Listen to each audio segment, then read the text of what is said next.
오늘 주시는 하나님의 말씀은 시편 55편 13절부터 마지막 23절까지 말씀입니다. 할렐루야.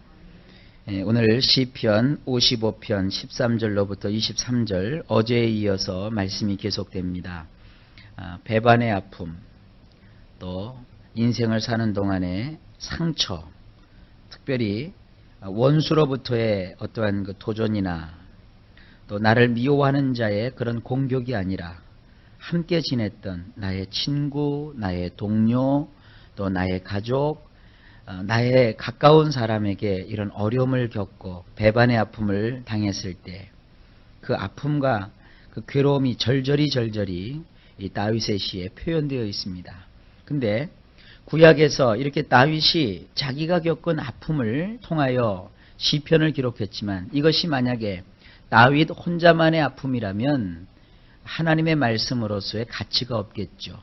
그러나 이것은 우리들의 인생을 사는 동안에 겪을 수 있는 누구나 공감할 수 있는 그런 아픔일 뿐만 아니라 더 중요한 것은 동족에게 자기 백성에게 오셨지만 자기 백성에게 배반을 받으시고 또 자기의 제자들에게 버림을 받으시고 특별히 사랑하는 제자였던 가룟 유다에게서 배반을 받으신 우리 예수님의 비통한 심정이 여기 잘 표현되어 있습니다. 그리고 십자가 밑에서 예수 그리스도를 비난하고 또 그분을 향하여 온갖 모욕의 말을 퍼부었던, 그리고 스스로 예수님을 십자가에 못 박으라고 떠들어대고 그 예수님과 원수 관계를 선언했던 그런 연약한 이스라엘 백성들의 모습, 그것도 우리가 여기서 보게 되지요. 그런데 결국 하나님의 아들이신 예수 그리스도를 배반하고 그를 등진 사람들의 최후는 하나님의 진노를 받을 수밖에 없습니다. 성경에도 기록하기를 아들이 있는 자에게는 하나님이 주시는 생명이 있고 또 아들을 가까이 하지 않고 아들을 믿지 아니하고 혹은 아들을 등지는 자에게는 하나님의 무서운 진노가 그 위에 머물러 있다고 하였습니다. 하여간 이 시편 55편은 다윗 개인의 아픔과 그 배반의 그 쓰라림, 또 우리가 인생을 살면서 겪을 수 있는 그런 고통, 그러나 그거보다도 더 위에 우리 주 예수 그리스도께서 이 땅에서 겪으셨던 그 배반의 쓰라림과 아픔을 여기서 느낄 수가 있습니다. 이것은 어떻게 적용이 되느냐?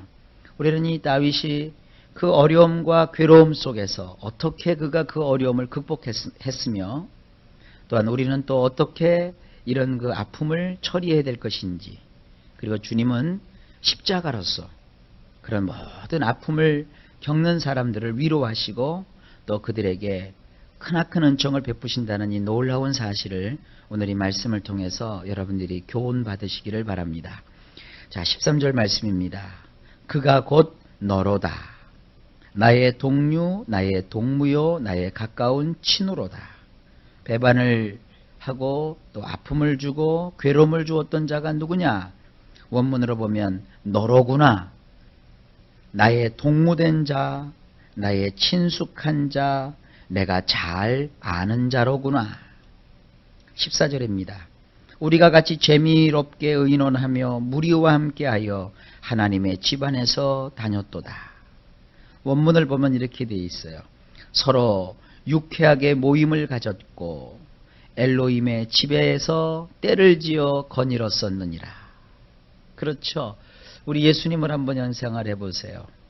우리 예수님께서 얼마나 제자들과 함께 재미있게 즐겁게 유쾌하게 다니셨습니까? 뿐만 아니라 우리 예수님이 가시는 곳곳마다 그 백성들은 얼마나 예수님을 환호했습니까? 예수님 앞에 모여들었고 예수님과 더불어 그들은 모든 기쁨을 함께 했습니다. 그런데 어떻게 됐죠? 예수님을 배반하잖아요. 제자들도 예수님을 등지고 백성들도 예수님을 향하여 배반해 그런 쓰디쓴 잔을 마시게 하지 않았습니까? 15절입니다. 사망이 호련히 저희에게 임하여 산채로 음부에 내려갈지어다. 이는 악독이 저희 거처에 있고 저희 가운데 있음이로다. 원문으로 보면 이렇습니다. 황폐케 됨이 그들 위에 임하여 그들이 산채로 스올에 떨어질 것이니라. 이 스올이라고 하는 것은 지옥을 말합니다. 왜냐하면 사악함이 그들의 거처에 있으며 그들의 중심에 있기 때문이니라. 그러니까 인간이 망하게 되는 것은 뭐냐면 그 마음속에 있는 사악함입니다. 죄 때문입니다. 쉽게 말하면 이 죄가 사람으로 하여금 욕심을 가지게 하고 이 안에서 우리가 품고 있는 이 죄가 사람으로 하여금 그 인생이 황폐케 되고 그 죄가 사람을 배반하게 만들고 그 죄가 상처를 주고 있는 것입니다. 그래서 이 죄는 해결되지 아니하면 모두 지옥으로 갈 수밖에 없는 것입니다. 주님이 왜 그 배반을 받으셨고 그 상처를 겪으셔야 됐습니까? 우리를 그 죄에서 건져내시려고 주님이 그 배반과 아픔을 다 받으셨던 것입니다. 16절입니다. 나는 하나님께 부르짖으리니 여호와께서 나를 구원하시리로다. 그렇죠. 원문으로 보면 나는 엘로힘을 부를 것이니라. 그러면 아도나이께서 나를 건져주실 것이니라. 주님도 그 어처구니 없는 배반의 깊은 밤을 지내면서 그리고 그 배반의 소리를 그 따가운 소리를 귀에 담으면서 다른 거 하지 않으셨어요. 그들을 향해서 공격하거나 그들을 향하여 저주하지 아니하시고 하나님께 부르짖으셨어요. 하나님이여 저들을 용서하여 주십시오. 오히려 저들은 자기들이 하는 일을 알지 못하나이다. 여러분 우리도 그 배반의 쓰디쓴 가슴을 움켜잡고 쓸쓸하고 처량하고 초라한 차가운 밤을 지날 때 인생을 탄식하지 마시고 하나님을 향하여 부르짖어 보시기 바랍니다. 하나님을 향하여 부르짖는 사람 반드시 여호와께서 우리의 주인이신 아도나이께서 그런 사람을 건져 주시는 것입니다. 하나님은 살아 계십니다. 17절 저녁과 아침과 정오에 내가 근심하여 탄식하리니 여호와께서 내 소리를 들으시리로다. 원문을 보면 이렇게 되어 있습니다. 저녁과 아침과 한낮에 하소연을 하며 중얼중얼 아뢰리니 그분이 나의 소리를 들으실 것이니라. 자, 27절 말씀은 우리 주님과 직접 관계가 되어 있죠. 우리 주님께서 성만찬을 밤에 행하시잖아요. 제자들과 함께 마지막 만찬을 행하시지 않습니까? 그들에게 떡을 떼어주시면서 뭐라고 하십니까? 이 떡을 받아 먹어라. 이것은 바로 너희를 위하여 나 자신을 희생제물로 드리는 그 희생제물을 상징하는 것이다. 이 몸을 너희가 받아 먹어라. 그래서 그 떡을 떼어주시고 그 다음에 주님께서 또 잔을 그들에게 부어주시면서 이 잔을 마셔라. 이것은 너희를 위하여 내가 흘리는 나의 피이니라. 그래서 주님은 그 제자들과 함께 마지막 그 밤을 지내십니다. 그런데 주님의 그 떡을 받아 먹고 주님이 부어주시는 그 잔을 마시는 그 사람 중에 가룟 유다는 주님의 말씀 한마디에 네가 가서 오늘 네가 하고자 하는 일을 행하라 라는 그 말씀 한마디에 그 밤으로 즉시 나가서 주님을 팔아버리죠. 그래서 성경에 참 재미있게 표현되어 있어요. 가룟 유다가 밖으로 나가니 밤이더라 그랬어요. 그 밤에 주님은 제자들과 함께 만찬을 마치신 다음에 겟세마네로 가셔서 밤새도록 기도를 하십니다. 사랑하는 제자들과 함께 기도처에 가셨지만 주님은 밤이 맞도록 그 땀방울이 변하여 핏방울이 되도록 구구절절 하나님께 절규하면서 기도를 하고 있었는데 그 밤에 그 배반의 밤에 제자들은 드르렁 쿨쿨 잠만 자고 있었어요. 그래서 주님이 몇 차례 그들에게 와서 니네들이 한시도 이렇게 나와 함께 깨어 있을 수 없느냐. 너희의 육신이 연약하구나. 마음은 원이로되 육신이 연약하구나 하시면서 그 배반의 아픔을 혼자 그 밤에 겪으셨어요. 주님도 배반을 받으셨을 때 그 옆에 아무도 없으셨어요. 여러분 인생을 살다 보면은 이렇게 버림을 받고 배반을 당할 때 여러분 혼자 있을 수도 있는 거예요. 그런데 주님은 그 밤에 하나님과 함께 하셨어요. 그리고 그 새벽으로 가룟 유다가 로마 병정들을 앞세워서 몽치를 들고 또 창칼을 찬 그 군인들이 예수님께 와서 예수님을 체포해서 질질질질질질질 개 끌려 가듯이 예수님이 그들의 손에 이끌려서 끌려가십니다.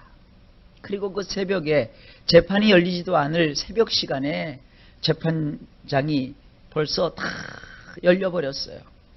그래서 이리저리 주님이 그 새벽에 왔다 갔다 하시면서 재판을 받으시고 그리고 그 새벽에 사형 언도를 받으시고 그날 대반 아침 9시에 십자가에 달리셔요. 십자가에 달리시고 정오가 되었을 때 하늘이 어두워져 버리고 오후 3시경에 주님이 운명을 하시죠. 저녁과 아침과 한낮에 주님께서는 큰 배반을 받으시고 아픔을 받으시고 그리고 죽임을 당하시고 그 가운데서도 오로지 주님은 하나님을 향하여 그 마음을 쏟아 놓으셨어요. 바로 그거 아닙니까? 저녁과 아침과 한낮에 하소연을 하며 중얼중얼 아뢰리니 그분이 나의 소리를 들으실 것이니라. 오직 하나님만 바라보셨어요. 이걸 여러분들이나 제나 받으셔야 되는 거예요. 여러분 인생에 우리 예수 믿는 사람은 절대로 그 탄식함 속에서 인생의 고된 고난 속에서 그냥 스르르 불 꺼지듯이 꺼지는 인생이 절대로 아닙니다. 우리의 삶 속에 고난은 있고 고통은 있고 아픔은 있을지라도 우리의 입은 늘 하나님을 향하여 도움을 호소하는 것이에요. 하나님은 들으십니다. 하나님은 들으십니다. 18절입니다. 나를 대적하는 자 많더니 나를 치는 전쟁에서 저가 내 생명을 구속하사 평안하게 하셨도다. 보세요. 18절은 원문에 이렇게 되어 있습니다. 나를 대적하는 전투에서 그분이 몸값을 치르시고 나의 내패시를 구해주사 평안하게 해 주실 것이니라. 참으로 나를 대적하는 자들이 많았도다. 대적이 많다는 것에 대해서 너무 괴로워하지 말라 이겁니다. 왜냐하면 그 대적들과 벌이는 그러한 전투에서 하나님께서 그 몸값을 치루어 주시고 나의 내패시를 건져내 주심으로 이제 내가 평안하게 거할 수 있게 되는 것입니다. 하나님은 우리에게 평안을 주시는 분이세요. 여기 나오는 이 평안이 바로 샬롬입니다. 샬롬. 우리가 교회에서 인사를 하죠. 샬롬. 하나님의 평화가 우리에게 있는 것이에요. 그 다음에 19절입니다. 태고부터 계신 하나님이 들으시고 변치 아니하며 하나님을 경외치 아니하는 자에게 보응하시리로다. 하나님께서 들으시고 그들에게 대꾸해 주실 것이니라. 그래서 이 하나님이라는 말을 원문으로 보면 엘이라고 되어 있어요. 제가 엘에 대해서 설명을 드렸죠. 강하신 분, 그리고 우리를 다스리시는 우리의 왕이신 그분께서 들으시고 그들에게 대꾸해 주실 것이라는 거예요. 나를 대적하고 나를 아프게 하고 나를 괴롭게 하고 나를 배반했던 그들에게 하나님이 대꾸해 주실 거라는 거예요. 곧 고대로부터 계신 분이시로다. 하나님은 옛적부터 계신 분이세요. 그들은 그런데도 조금도 변하지 않은 채 하나님을 두려워하지도 않아요. 하나님을 두려워했다면 그렇게 하지 않겠죠? 그리고 20절에 보니까 저는 손을 들어 자기와 화목한 자를 치고 그 언약을 배반하였도다. 그는 그 손을 내밀어 자기와 평안코자 하는 자들을 치었으며 자기가 맺은 언약조차 무효화시켜 버렸구나. 그래서 그가 아픔을 겪고 있는 것이죠. 21절. 그의 입은 우유 기름보다 미끄러워도 그 마음은 전쟁이요 그 말은 기름보다 유하여도 실상은 뽑힌 칼이로다. 원문을 보면 그의 입은 버터보다 미끈덩거리지만 그 마음에는 전쟁이 있고 그의 말들은 기름보다 부드럽지만 그것들은 칼집에서 빼낸 칼들이로다. 22절입니다. 내 짐을 여호와께 맡겨버리라. 너를 붙드시고 의인의 요동함을 영영히 허락지 아니하시리로다. 바로 그겁니다. 그러면 우리는 어떻게 해야 되느냐 이거죠. 그런 배반과 또 그로 인한 상처와 괴로움으로 너무나도 힘들 때 우리는 어떻게 해야 되겠느냐. 우리 성경은 그래도 굉장히 이렇게 점잖게 번역이 되어 있어요. 내 짐을 여호와께 맡겨버리라. 그런데 원문에 보면 이 말부터 나와요. 던져버리거라. 아도나이께 너희의 짐을. 하나님께 던져버리라는 거예요. 여러분 그 짐을 지고 끙끙끙끙거리면 죽습니다. 그러니까 그 짐을 어떻게 하느냐. 하나님께 던져버리라는 거예요. 던져버리거라. 아도나이께 너희의 짐을. 그런데 여기 이런 말씀이 나와요. 그분이 너를 지탱시켜 주실 것이니라. 이 후라는 말이 또 나와요. 그분 누구죠? 예수님이시죠. 그러면 예수님께서 너를 지탱해 주실 것이니라. 우리가 하나님께 맡기면 예수 그리스도께서 우리를 지탱해 주세요. 넘어지지 않도록 지켜주시는 거예요. 결단코 오랫동안 의인이 요동치도록 내버려 두지 않을 것이니라. 하나님을 사랑하여 하나님을 믿는 사람은 하나님 보실 때 의로운 사람이에요. 그 의로운 사람이 잠깐 힘들고 어려움을 겪을 수 있어요. 그러나 하나님은 그러한 의인이 결단코 오랫동안 인생에 치여서 이리 뒹굴 저리 뒹굴 하는 것을 허락지 않으세요. 그냥 내버려 두지 않으세요. 23절 보세요. 하나님이여 주께서 저희로 파멸의 웅덩이에 빠지게 하시리이다. 피를 흘리게 하며 속이는 자들은 저희 날에 반도 살지 못할 것이다. 나는 주를 의지하리이다. 여기 이렇게 되어 있습니다. 당신이신 엘로힘이시여. 엘로힘 하나님을 말이죠. 당신이라고 불러요. 당신. 자, 우리나라 말에는 인칭이 별로 구분이 없는데 그래도 성경을 이해해야 되니까 인칭을 한번 생각해 봅시다. 1인칭은 뭐예요? 나죠. 나. 2인칭은 뭐예요? 당신이죠. 너. 바로 내 앞에 있는 너예요. 3인칭은 뭐예요? 그 남자, 그 여자. 좀 멀리 있는 거죠. 근데 하나님을 지금 어떻게 표현하고 있냐면 멀리 계신 그 하나님이 아니에요. 당신이신 엘로힘이시여 그랬어요. 엘로힘이신 그 능력이신 하나님이 지금 내 앞에 계신 거예요. 고난을 받고 어려움을 당하고 배반의 아픔 속에서 괴로워하지 마시고 내 앞에 나와 함께 하시는 그 엘로힘 하나님을 보실 수 있는 우리 모두가 되시길 주의 이름으로 축원합니다. 당신이신 엘로힘이시여. 당신은 그들을 내치사 파멸의 구덩이에 떨어뜨리시고. 여러분 고난과 어려움이 있을 때 하나님을 멀리 두시면 안 돼요. 멀리 두고 나를 아프게 하고 고난을 주는 그 문제와 사건을 내 앞에다 두면 여러분 쳐서 죽어요. 문제와 사건보다도 더 가까이 계신 나의 당신이신 엘로힘 하나님을 내 앞에 모셔야 돼요. 그래서 그 하나님을 문제보다 사람보다 사건보다 더 가까이 내 앞에 두셔야 돼요. 그게 뭐예요? 그게 믿음이에요. 그래서 그 하나님께 내가 간절히 구하는 거예요. 당신은 그들을 내치사. 그 문제와 그 사건과 그 아픔을 주는 그들을 내치사. 파멸의 구덩이에 떨어뜨리시고 피 흘리고 사기치는 자들을 그들의 날의 절반도 살지 못하게 하시나이다. 그렇지만 나는 당신을 신뢰하리이다. 그렇죠. 이런 아픔과 어려움 속에서도 하나님은 우리와 함께 하시는 거예요. 예수님은 십자가에서 가장 가까이 계시는 하나님에게서조차 버림을 받으셨어요. 그래서 주님이 그러셨죠. 엘리 엘리 라마 사박다니.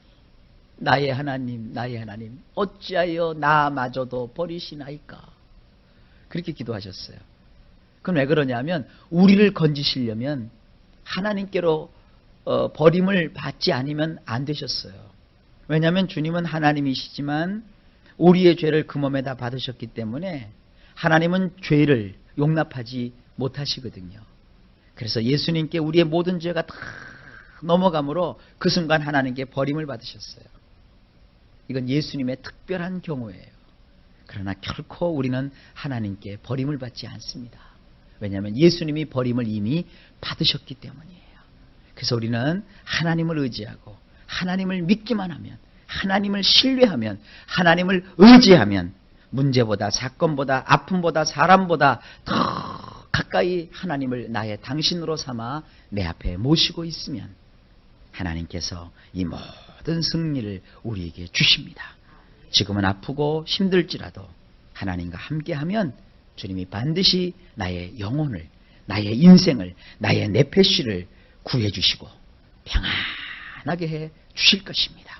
하나님이 주시는 이 여호와 샬롬, 평강이 내내 여러분 사는 인생 내내 항상 함께 하실 것입니다. 이런 하나님의 축복이 우리와 함께 하신다는 것을 믿으시면서 오늘도 감사하는 가운데 하나님께 모든 사정을 아뢰십시오. 하나님이 들어 응답해 주실 것입니다. 오늘도 좋은 일이 예수님 안에서 저와 여러분에게 넘치게 있을 것입니다.